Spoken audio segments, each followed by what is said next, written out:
Hi everyone, আসসালামু আলাইকুম। আপনারা সবাই কেমন আছেন? এখানে আমি সকালে নাস্তা খাওয়ার জন্য চা বানাই আনছি। এখানে চা, বিস্কিট আর একটা বান ছিল, এগুলা বন দিয়ে খাবো।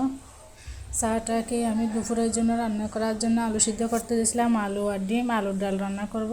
আলুগুলো ছিলে নিয়েছি আমি, এখন একটু কষলিয়ে নেব। কষলিয়ে নেওয়ার পর একটু করে পানি দিয়ে ম্যাশ করে রেখে দিব এক পাশে।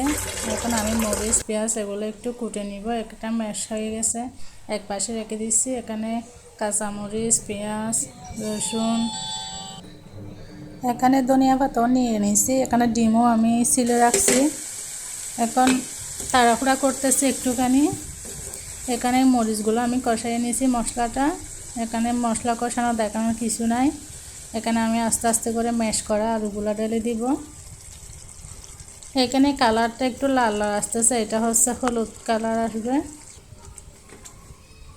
একটু ভালোভাবে কষিয়ে নিব আমি, তারপর পানি দিব। পানি দিয়ে ডিম দিয়ে দিব। এই তো হয়ে গেছে আমারটা। এখন আলু ভাজি করব। আলুগুলো আমি কাটারের মধ্যে কুচি কুচি করে নিছি, একটু ভিজতে দিব এগুলো। ওইদিকে পেঁয়াজ, কাঁচামরিচ এগুলো কেটে নিয়েছি, ধনিয়া পাতাও। এখন আমি ডালের মধ্যে ধনিয়া পাতাগুলো দিয়ে দিছি। এই হচ্ছে আমার ডাল, আলুর ডাল। আলু ভাজিও চুলায় বসাই দিছি, আলু ভাজিগুলো হতে থাক। আমার আলু ভাজিও হয়ে গেছে। এখন একদম শর্টকাট ধনিয়া পাতা দিয়ে দিছি।